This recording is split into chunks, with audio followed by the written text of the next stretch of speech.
দেখো, এই ফ্রি ফায়ারটা সামান্য একটা গেম হলেও এটা যে অনেক মানুষের জীবন পরিবর্তন করে দিয়েছে, আবার অনেক মানুষের জীবন যে ধ্বংস করে দিয়েছে, এটা আমাদের সকলেরই জানা।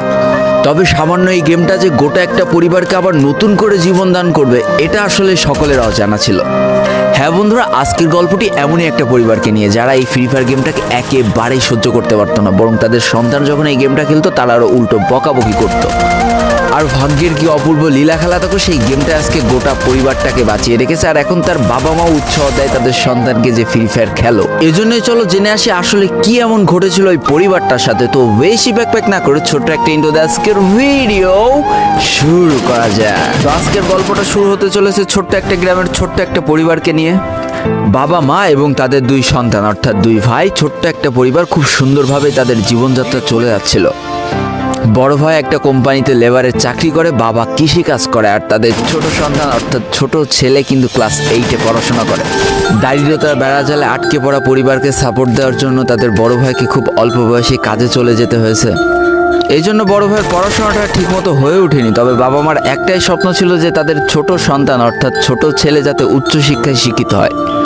এই জন্য বাবা কৃষিকাজ করলেও সারাদিন মাঠে তুমুল কষ্ট করে এসে বাসায় যখন এসে দেখতো তাদের ছোট সন্তান পড়াশোনা করতেছে, সমস্ত কষ্ট এক চান্সে দূর হয়ে যেত। আর তাদের ছোট সন্তান পরিবারের অভাব দেখতে দেখতে বড় হচ্ছে, তো তাই সে একটা সময় ঠিক করেই ফেলে যে তাকে অনেক বড় হতে হবে, লেখাপড়া করে অনেক বড় মানুষের মতো মানুষ হতে হবে। আর ঠিক এমনটাই হতে থাকে। তাদের ছোট ছেলে খুব ভালো রেজাল্টও করতে থাকে, প্রত্যেক ক্লাসে টপ হতেও থাকে। তবে তার একটা বদ অভ্যাস ছিল, সেটা হচ্ছে ফ্রি ফায়ার গেম খেলা। করোনা চলার সময় যখন তার স্কুল বন্ধ হয়ে যায়, তখন তার বাবা এবং বড় ভাইয়ের জমানো কিছু টাকা দিয়ে তাকে একটা ফোন কিনে দেওয়া হয় অনলাইনে ক্লাস করার জন্য। তার ফোনটা ছিল 3 GB র্যামের একটা ফোন। তবে এইখান থেকেই তার ফ্রি ফায়ার গেমের সাথে পরিচয় হওয়া।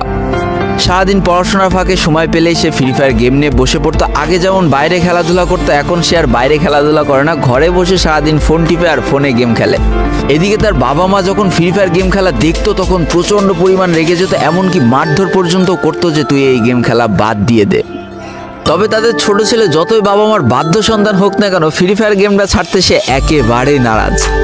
প্রথম দিকে পড়াশোনার ফাঁকে ফাঁকে গেম খেললো, যখন তার বাবা মা তাকে বকা শুরু করে তখন সে রাতের অন্ধকারে গেম খেলা শুরু করে। তবে বন্ধুরা, বলে রাখা ভালো, সে কিন্তু তার পড়াশোনা একেবারেই ঠিক রেখেছিল, অর্থাৎ গেমের কোনো কালো ছায়া পড়াশোনার উপরে কোনোদিনই সে পড়তে দেয়নি, যার কারণে তার রেজাল্টও মোটামুটি ভালোই হতো। এতদিন পর্যন্ত পরিবারের সবকিছু ঠিকঠাকই ছিল। এবার আস্তে আস্তে পরিবারটা একটু একটু করে ভাঙতে শুরু করবে। পরিবারের সকলের সম্মতিতে পরিবারের বড় ছেলের সাথে পাশের গ্রামের একটা মেয়ের বিবাহ সম্পন্ন করা হয়। আর যেন বিবাহের কয়েক মাস যেতে না যেতে বড় ভাইয়ের পরিবর্তন লক্ষ্য করতে শুরু করা যায়। এতদিন ছোট ভাইয়ের পড়াশোনা খরচ বড় ভাই আর বাবা মিলে চালিয়ে আসলেও এখন আর বড় ভাই কিন্তু ছোট ভাইয়ের পড়াশোনা খরচ দিতে রাজি হয় না। তবে তাতেও খুব একটা ফারাক পড়ে না, কারণ তাদের বাবা এখনো শক্তভাবে তাদের পরিবারটাকে ধরে রেখেছে, অর্থাৎ বাবা কিন্তু কৃষিকাজ করে তাদের পরিবারটা খুব সুন্দরভাবে চালিয়ে নিচ্ছিল। তবে বলে রাখা ভালো, হাতের 5টা আঙুল যেমন এক হয় না, পরিবারের প্রত্যেকটা সন্তানের মন মানসিকতাও কিন্তু এক হয় না। কিছুদিন পর বড় ভাই পুরোপুরি আলাদা হয়ে যায়, তার বউকে নিয়ে নতুন করে সংসার তৈরি করে। এমনকি একটা পর্যায়ে যে বড় ভাই তার পরিবারকে অস্বীকার করে দেয়, অর্থাৎ একটা টাকাও আর পরিবারে দিত না, সমস্ত টাকা সে নিজের সংসারেই খরচ করত।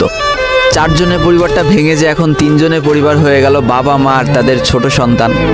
এখন পুরো পরিবারের দায়িত্বটা বাবার উপরে পড়ায়। দিনরাত 24টা ঘন্টা হাড় ভাঙা খাটুনি করা শুরু করে দেয় তাদের বৃদ্ধ বাবা। এদিকে তাদের ছোট সন্তান সবটা কাছ থেকে দেখে অনেক কষ্ট পেত, তারপরেও তার করার কিছুই ছিল না, তাকে পড়াশোনাটা চালিয়ে যেতেই হবে, কারণ বাবা মার একমাত্র স্বপ্ন তাকে পড়াশোনা করে মানুষের মতো মানুষ হতে হবে।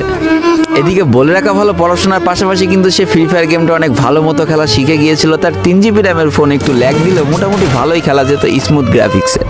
এমনকি সে আস্তে আস্তে টুর্নামেন্ট খেলা শুরু করে। আর এখান থেকে যে টাকায় পেতো, 50 টাকা, 100 টাকা, 200 টাকা যা পেতো, সেই টাকাতে তার পরীক্ষার বই খাতা কিনতো, যাতে তার বাবার একটু কম পরিশ্রম করা লাগে, কম খাটনি করা লাগে। হাই রে, পরিবারের বড় ছেলে পরিবার থেকে আলাদা হয়ে গেল, আর ছোট ছেলে চিন্তা করছে বাবার কিভাবে কষ্ট কম করা লাগবে।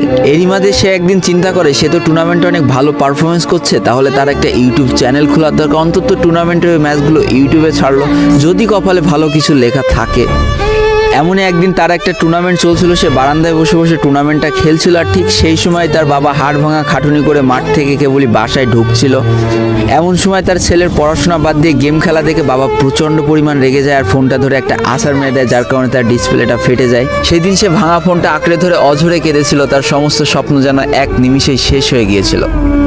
তারপরে সে স্কুলে যাওয়ার জন্য যে টাকা পেত সেই টাকাগুলো জমিয়ে জমে একটা সময় তার ফোনের ডিসপ্লেটা ঠিক করে, আর ডিসপ্লে ঠিক করতে 1500 টাকা লেগেছিল, আর সময় লেগেছিল প্রায় 4.5 মাস। আর এই 4.5 মাসে সেই ইউটিউব চ্যানেলে যে জিমেলটা ছিল সেই জিমেলটাও সে ভুলে যায়, অর্থাৎ তার ইউটিউব চ্যানেলটাও নষ্ট হয়ে যায়। কিন্তু পরিবারের ছোট সন্তানরা একটু ঘাটতারা হয়, কোনোভাবে কোনো কিছুতে হার মানতে রাজি হয় না, যেমন আমি। তাই সে আবারও ফ্রি ফায়ার খেলা শুরু করে, আবারও নতুন করে ইউটিউব চ্যানেল খোলা শুরু করে। সব কিছু মোটামুটি ঠিকই চলছিল, পড়াশোনাও সে আগের মতোই চলতেছে, এইদিকে টুর্নামেন্টও চলতেছে, এইদিকে ইউটিউবে আস্তে আস্তে তার সাবস্ক্রাইবারও বাড়া শুরু করে, একটা দুইটা এমন করতে করতে। কিন্তু হঠাৎ করে তাদের পরিবারটা জীবনের সব থেকে বড় একটা ধাক্কা খায়। যেহেতু তাদের বাবা কৃষিকাজ করে তাদের পরিবার চালাতে হিমশিম খাচ্ছিল, পরিবারের এত প্রেশার, 24 ঘন্টা হাড় ভাঙা খাটুনি করতে করতে একটা দিন হঠাৎ করে উনি প্যারালাইসিস হয়ে যায়। তার ডান পাশের হাত এবং পা পড়ে যায়, যার কারণে সে একেবারে অক্ষম হয়ে পড়ে। আর এটাই ছিল তাদের পরিবারের সব থেকে বড় কালো অধ্যায়। তবে সব থেকে কষ্টের ব্যাপার কি ছিল জানো? পরিবারের এত খারাপ সময়ও তাদের বড় ভাই কিন্তু তাদের পাশে এসে দাঁড়ায় না। এবার শুরু হয় তাদের পরিবারে আসল কষ্ট। না ছোট ছেলের পড়ার টাকা আছে, না বাবার ওষুধ কেনার টাকা আছে, না তাদের 3 বেলা ঠিক মতো খাবার টাকা আছে। কি আর করবে, পরিবারে এই অসহায় অবস্থা দেখে না খেয়ে তো মরা যায় না, তাই তাদের মা লোকের বাসায় কাজ করা শুরু করে দেয়। কিন্তু কাজ করে 3 বেলা খাবার জোটানো গেলেও বাবার ওষুধ আর সন্তানের পড়াশোনার খরচ চালাইতে হিমশিম খাচ্ছিল তাদের মা। ঠিক এই সময়টায় পরিবারের ছোট ছেলে সারাদিন চিন্তা করতে থাকে যে আসলে তার কি করা উচিত, কি করলে পরিবারের সবাই ভালো থাকবে, কি করলে বাবার ওষুধ কেনার টাকা সে জোগাড় করতে পারবে, কি করলে বাবা মার স্বপ্ন পূরণের জন্য সে পড়াশোনা করতে পারবে। তার সামনে শুধু একটা অপশনে খোলা ছিল, সেটা হচ্ছে ফ্রি ফায়ার গেমটা। কি আর করবে, সারাদিন সে পড়াশোনা করতো আর সারা রাত ফ্রি ফায়ার গেম খেলে খেলে ভিডিও আপলোড করা শুরু করে ইউটিউবে। তোমরা শুনলে অবাক হয়ে যাওয়া, 24টা ঘন্টার মধ্যে সে মাত্র 4.5 ঘন্টা ঘুমাতো। দিনের বেলা স্কুলে থাকতো, স্কুল থেকে এসে সে একটা চার দোকানে কাজ করতো, চার দোকান থেকে বাসায় এসে পড়াশোনা করতো, পড়াশোনার পরে রাত্রেবেলা ফ্রি ফায়ার গেম খেলে ভিডিও আপলোড করতো। সৃষ্টিকর্তা হয়তো তাদের কষ্টটা দেখেছিল, তাই তার বেশি দিন কষ্ট করা লাগেনি। 4.5 মাসের মাথায় তার একটা ভিডিও ভাইরাল হয়ে যায়। ব্যাস, লাইফের মোড়টা এইখান থেকে ঘুরে গিয়েছিল। তোমরা সকলে জানো একটা ভিডিও ভাইরাল হলে আসলে কি হয়। সব জায়গায় তার নাম ছড়িয়ে যায়, মানুষ আস্তে আস্তে তার ভিডিও দেখতে শুরু করে, তাকে পছন্দ করতে শুরু করে, তার গেম প্লে ভালো লাগতে শুরু করে। একটা সময় সে একটা ভালো প্লেয়ার হয়ে যায়। আর সে জীবনে প্রথম পেমেন্ট পেয়েছিল 12,500 টাকার, যেখান থেকে 7,000 টাকার তার বাবার জন্য ওষুধ কিনে দিয়েছিল, আর বাকি টাকাটা তার আম্মুর হাতে তুলে দিয়েছিল। তারপর থেকে তার মাসিক বেতন কখনো ওই 12,000 টাকার থেকে কমেনি, বাড়তে বাড়তে বাড়তে বাড়তে একটা সময় তার মাসিক বেতন দাঁড়ায় 1 লাখ টাকা, যেটা ছিল তাদের পরিবারের জন্য অবিশ্বাস্য একটা ব্যাপার। যেই পরিবারটা না খেতে পেয়ে প্রায় মরার মতো অবস্থা হয়ে গিয়েছিল, সেই পরিবারটা আজকে কোথা থেকে কোথায় যেয়ে দাঁড়ালো। তবে সব থেকে মজার ব্যাপার কি জানো, এখন আর ফ্রি ফায়ার খেলতে দেখলে তার বাবা মা কিন্তু তাকে বকে না। তো দেখো, জীবনে খারাপ সময়গুলো চিরদিন স্থায়ী হয় না, খারাপ জীবন কাটিয়ে কিন্তু ভালো সময় আসে। অর্থাৎ তাদের পরিবার এখন ভালো সময় চলে এসেছে। তার বাবা আগে থেকে অনেক সুস্থ হয়ে গিয়েছে, এখন নিজে থেকে হাঁটাচলা করতে পারে, তাকে আর কাজ করে খেতে হয় না, তার মাকেও এখন আর কাজ করতে হয় না। এইদিকে সব থেকে বড় আনন্দের ব্যাপার কি জানো, ওই ছেলেটা তার পড়াশোনাটাও ঠিক রেখেছিল। অর্থাৎ SSC পরীক্ষায় সে কিন্তু GPA 5 পেয়ে উত্তীর্ণ হয়েছে। তো বন্ধুরা, আজকের গল্পটা থেকে আমরা কি শিখলাম? জীবনে কোনো পরিস্থিতিতে, যতই খারাপ পরিস্থিতি আসুক না কেন, তোমাকে হার মানা যাবে না। প্রথম যেদিন তার বাবা ফোনটা ধরে আসার মেরে ফোনটা ভেঙে দিয়েছিল, সেদিনই যদি সে হার মেনে যেত, তারপরের থেকে যদি সে আর কোনোদিনই ইউটিউবে ভিডিও না ছাড়তো, তাহলে সে আজকের এই পর্যন্ত পজিশনে পৌঁছাতে পারতো না। দারিদ্রতা বলো, না খেয়ে স্কুলে যাওয়া বলো, চার দোকানে কাজ করা বলো, বাবা মার অসহায় পরিস্থিতি বলো, কোনো কিছু কিন্তু এই ছেলেটাকে দাবিয়ে রাখতে পারিনি। আর দিন শেষে যেই মানুষটা সর্বোচ্চ কষ্ট করে, সৃষ্টিকর্তা তার পুরস্কার নিজে হাতে করে দেয়, এটাই তার জলজান্ত একটা উদাহরণ।